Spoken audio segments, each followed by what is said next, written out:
MySpace psycho thinks he's a race car driver. Now, as you can tell from the title, this Let's Not Meet is a bit of a throwback, 2006 to be exact. This is about my encounter with a guy I met online named Jared. I have no idea how he came across my profile on MySpace, because we had no friends in common, but he messaged me, wanting to know about me. I saw that he only lived about 45 minutes north of me, and I remember thinking he was very attractive, saw that we had a lot of the same interests, and I found his statuses hilarious. Even though adding people I don't know on MySpace was completely out of character for me. I'm introverted, private, and don't really like meeting new people. I decided to add him anyways. We started messaging each other a lot, and he really piqued my curiosity, because he was so different from all the guys I had grown up with. His humor was a bit odd, but I still found him to be really hilarious. I remember using a friend's computer to talk to him one night, and she walked up behind me and said, "Who is that?" I told her I didn't know, but I liked him. She then says, "Ask him out." I thought, sure, why not? He only lives 45 minutes away, and he seems really cool. We exchanged phone numbers and set a date for dinner that weekend. Jared told me to meet him at the grocery store near his house, and I could just follow him to his apartment in my car. I thought that idea sounded great. I pull up, and I only had to wait about 10 minutes or so until he got out there. He pulled up right next to me, and I was immediately thrown off because even though it was dark out at this point, I could still tell right away that he wasn't nearly as attractive as his profile pictures. I decided I wasn't going to be shallow and proceeded to follow him to his place. Here is where it starts to get really weird. As we are driving down a two-way road, there is a succession of entrances to different apartment complexes, spaced about 15 feet in front of one another. Jared keeps turning on his blinker, turning in, and then swiftly turning back out, like he's trying to psych me out. I'll admit at first it was pretty funny. I thought, haha, you got me. However, that initial feeling quickly faded, as he does this for nearly every single entrance on the way to his place. So maybe 9 or 10 times? Now I'm thinking, what the fuck is he doing? I actually became insulted and thought he was trying to lose me at this point. I keep on having to brake. Cars are starting to build up behind me, and it's making the drive take forever because I keep having to slow down for this absolute nonsense. Had I not been a naive 17-year-old person, I would have followed my fuck the shit instincts and turned around and drove all the way back home, but no, of course not. I chalk all this up to his weird sense of humor and try to give him a chance. We finally get to his apartment, we have a normal introduction, and I walk into his place. It's a typical bachelor pad, I tell myself, as I see the back of his entrance door is entirely covered in porn. Think, a collage of the filthiest smut hung up to cover every inch of this 7-foot-tall door. Okay, whatever. He's a single guy, I'm thinking maybe not the classiest guy, but a guy. Anyways, we get to talking, and he's kind of quiet, but for the most part he's awkward and doesn't even know what to say. It's at this point that I notice he's wearing a really raggedy-ass white t-shirt. Weird. It's been about 15 or 20 minutes since we've been at his place, just hang out in his kitchen, and he begins to ask me personal questions. I start taunting him about his awkwardness a bit, A, to lighten the mood, and B, get him to change the subject. For example, he asks, "How many guys have you slept with?" And I retort, "Wow, very nice question to ask a girl on a first date, Jared. How do you get this smooth?" He eats it up and thinks we're playing a game. This goes back and forth for about 10 minutes before I ask when we're going out for dinner. He sort of snaps back into reality and says he has to change. Thank God he comes back out looking pretty sharp. Maybe this night will turn out alright. I could not have been more wrong.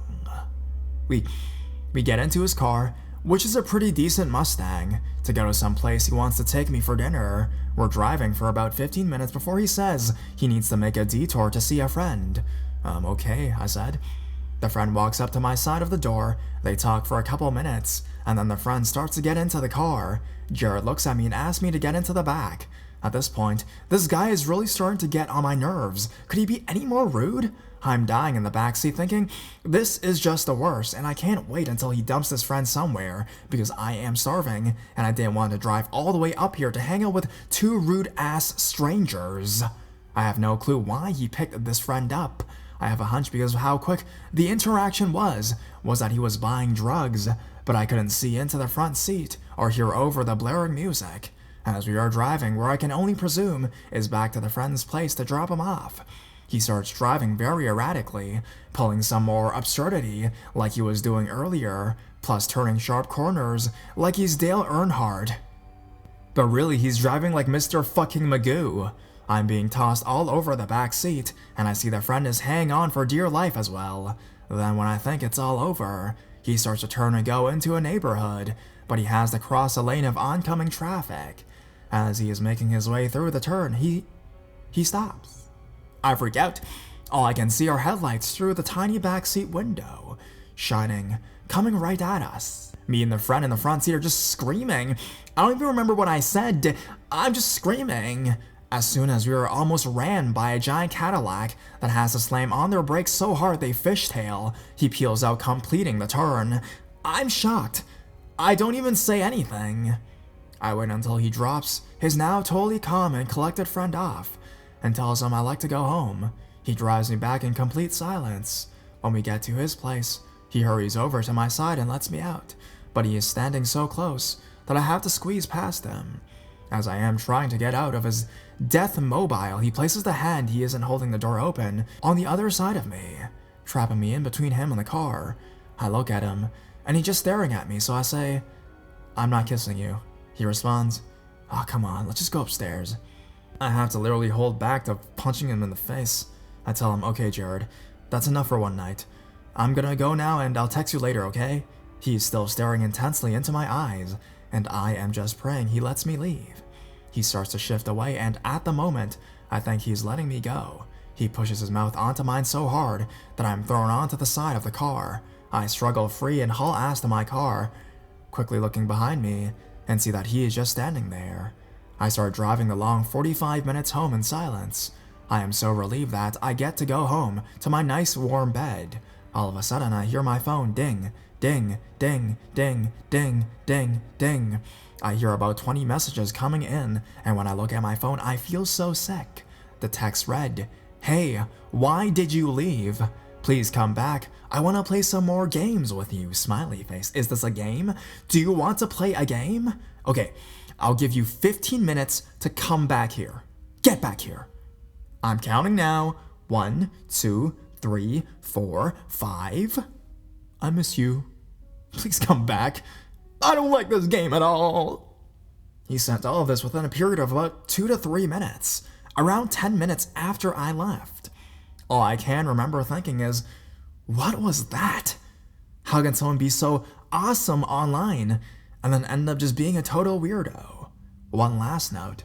The next morning, the entire top right half of my mouth and a bit underneath my nose was swollen and bruised. So, MySpace Jigsaw Tokyo Drift wannabe freak. Let's not meet ever again.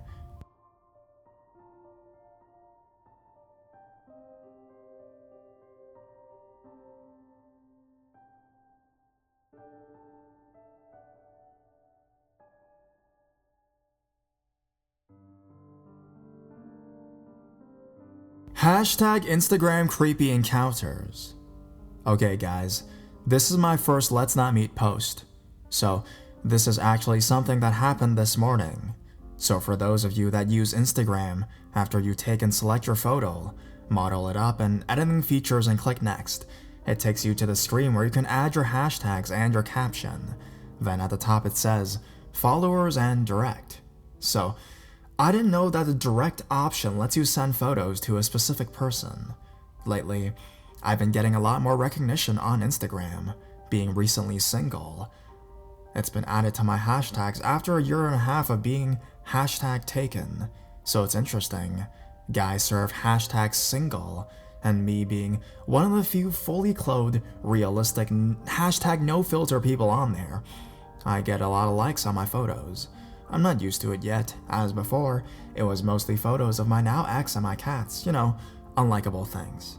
Anyways, so last night, I posted a selfie to my Instagram, and immediately my friends and people I didn't know surfing hashtag single were all over it. Then I got a message.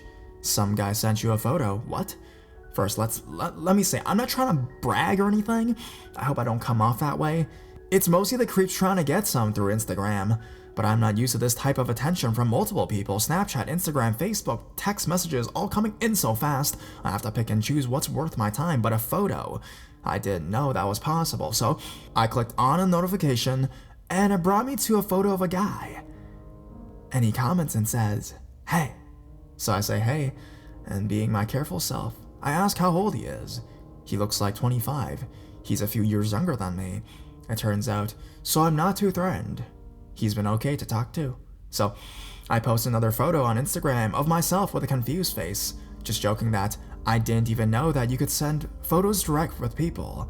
About 30 seconds later, some guy comes in and likes almost every photo of mine within the last month on my profile, then sends me a photo. So I was like, okay, whatever. So I click on the photo, and all it says is, "This user profile is private." And there's a slew of comments in order. They go, "Hey, ? Hello? Do you have Kik or Snapchat?" Okay, so far normal. I get asked for Kik and Snapchat all the time, and I always say I don't have either, even though I do have a Snapchat. Anyways, I'm getting ready for class and work when this happens, so I'm not responding right away. Then my phone starts going off. So on the iPhone, for those that have it, at least the 4s, you pull down the menu from the top, and it summarizes your notifications, alerts, calendar appointments, etc. So to preview the messages I just got, I pull the menu down, and immediately just get really pissed off, then I freeze. Here's what it reads. All the messages from the same guy, in order of reception. "Hey, answer me, now, answer." I said answer, ding. Another message comes in. "I know you're reading this." What the fuck? Okay, maybe Instagram just does that. Maybe there's a way to see that they've been checked, or since my phone had Instagram in the background apps, it might have said that. I don't know, like I said, I didn't know how this worked. So I messaged back simply, "I don't have either, sorry." And then he got really disturbing with stuff like, "Hello, answer me," and "Stop getting ready for work and answer me." I didn't post anything about getting ready for work or comment anything about it. So I did the sensible thing and went to block him because I was utterly creeped out. Before I did though, another message popped up. "Let's hang out." I blocked him and checked my entire house, inside and out, for anything or anyone creeping around. Looking out of my windows to see if there was anyone in the neighbors' yards or anything, or any webcams or cameras installed in my house. I didn't see anyone, I didn't see anything. I figured it was just a lucky guess that I was getting ready for work. Plus, my bathroom is on the 2nd floor, and we have no trees around the windows to our house. And in response to his, "Let's hang out," no, how about let's not meet?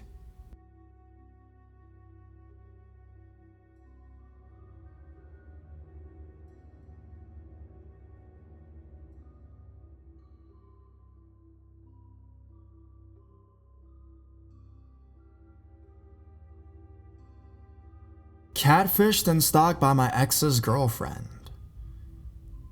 I have to apologize in advance.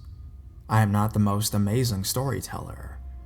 I'm going to try to write everything down as I remember it happening, though. My brother is an avid Redditor and told me I should post my story to the sub, so here we go. I used to date a guy named Norman back in high school. I am 29 years old now and have a 9-year-old daughter. So this must have been 12 to 13 years ago, roughly. I guess we were each other's first real love relationship. And we even wore promise rings, which was a pretty big deal back then.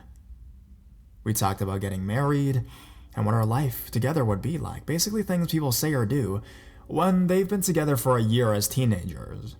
As things go, we began to argue and fell into a cycle of breakup and getting back together. I was immature and stupid, and I ended up getting together with another guy during one of our breakup periods. It became a messy love triangle situation, and Norma and I finished for good after I chose this other guy. Not my proudest moment, but I was 17 and stupid. Fast forward a few years, I made a Facebook account, and out of curiosity one day I looked up Norman. We added each other on Facebook, and I messaged him apologizing for what had happened between us. I was happily married by that time, and we had just had my daughter. Norman was a good sport about it, and we remained amicable friends via social media. I really only ever talked to him to say happy birthday or randomly comment on a status. Another few years go by, and Norman gets into a relationship with a woman named Marissa. I was happy to see him moving on. My marriage didn't work out, but I was happy with my life and with raising my daughter by myself. Now, during Christmas one year, I found an old Polaroid picture of me and Norman at a cabin weekend we had taken together when we were dating. I messaged him telling him about it and recalled how much fun we had. He didn't reply, and later I found out I no longer was on his friends list. A few months later, I got a message from Marissa. She basically said I was a whore and a slut, and that she saw the message I had sent him months ago. She told me to never ever contact him again, and I need to get over him. She wanted to say how a charm bracelet he gave me was nothing compared to what he buys her, and that I was a cheap fuck he had had in high school. She said the silver promise rings were bullshit, and that he had brought her a gorgeous gold engagement ring with several diamonds. Well then I never responded. I got off Facebook not long afterwards for a short period of time before remaking an entirely new profile, and only added close friends and family. Over the next few years, I would get ads from people I didn't know to all my social media. I knew it was her because the first account I mistakenly added began to send me abusive messages saying I was a loose slut and attention-hungry whore who would never find true love. Afterwards, I never added anyone else I didn't personally know. I didn't know how she would keep finding my other accounts. She tried to add me to Instagram, Twitter. She even somehow found out my phone number and tried to add me on WhatsApp. When Snapchat became a thing, I got an ad from a user who had one of my Facebook friends' names as their username and sent me snaps of whore and bitch in cursive handwriting on paper. I kept blocking her and maintaining no contact because honestly there was nothing I felt I could do. This year I joined a dating app. I met a guy within the first week of being on it who I thought was amazing. His name was Nate, and he had a fair few pics of himself. He was average looking, so it didn't raise any flags with me that this suspiciously model looking guy was trying to talk to me, you know? He said he had an Android phone, so he couldn't FaceTime me, but we could talk on the phone. It was definitely a man's voice. We texted a lot over the next few weeks and things seemed to be going well, enough to lead to a meetup. We scheduled a time and place. A week before, he asked me about past relationships. I didn't think too much of it when he asked me about my first real relationship. He seemed keen on details and asked me if I still had feelings for my ex. I reassured him I didn't, but that I also didn't hate him because I was the one who messed up and he was actually a really good guy. We talked a lot about that relationship, and then he said he was looking forward to meeting me. We had chosen to meet at an outdoor cafe because I didn't like the idea of meeting at my house without me actually knowing how this guy was. I was so excited. It was my first date in a long time. So imagine my confusion when I saw a woman spot me and smile and start walking over. I was too fucking shocked to say anything when she'd sat down and said yes. It was Marissa. She looked so smug and she said, "Hey babe," and kept smiling. She confessed it was her. At that point, I honestly just wanted to know why. What did I ever do to get this chick to get all these reactions from her and for her to actually invest time in doing all of this to me? Basically, this is what she told me. Almost 6 years ago now, when she and Norman got together, he told her all about me and our first relationship. She went on his friends list and saw me there and went through all my pictures and posts trying to see what he saw in you. Then when I messaged him, she confronted him over why I had any pictures of me and him still, and why he needs to have me on Facebook. He deleted me and promised her not to talk to me again. She told me she hated me and said I was a stupid bitch who loves playing with people's emotions, and that she wanted to give me a taste of it. She said she made up accounts so that she can keep an eye on me and make sure I wasn't going to be in the same city as her and Norman. She would walk by places I'd say I'd be in to make sure I wasn't meeting him in secret. She knew where I worked through my LinkedIn. She said the guy who I spoke to on the phone as Nate was her friend who was in on it and wanted to see me go down. She said that she had originally planned to make me fall in love with Nate and then cheat on me, but she couldn't stand to wait so long. The most disturbing part, however, was when it came to my daughter. This woman had actually become extremely fixated on my daughter. She was convinced that she shared some of Norman's features and became obsessed, thinking that I had a kid with him who I kept secret from him. She told me to not even think about suddenly revealing it to him in some ploy to get back together with him, and that she would be the only one to give him a baby. I was beyond horrified. It's not very exciting, but all I remember doing was getting up from the table and telling her to never contact me again. I got in my car and just sat there in silence for a bit. The first thing I did was call my daughter's school and alert the front desk of a possible situation where someone who was neither I nor her father would try to pick her up. I called my brother afterwards and told him what happened. He urged me to call the police. I did, but ended up getting the whole spiel about if I don't have any documented proof it was her or her saying any of these things, they could do nothing to help me out. It's been 2 months now. I haven't heard anything from her, and my brother thinks that maybe she got what she wanted by asserting herself as Norman's one and only, and now she would leave me alone. Still, I have massive paranoia when it comes to what I post on social media and where she might be lurking next. I've told my family and close friends about the situation and warned them not to add any strange profiles or people they don't know. I told my neighbor the situation and showed them a picture of her so that they could call the police if they saw anyone like her around the house. I wouldn't put it past her to know my address and start peeping in our windows, or worse. I also changed the locks as a precaution. So, hopefully this is the first and last time I post on here. Marissa, let's not meet.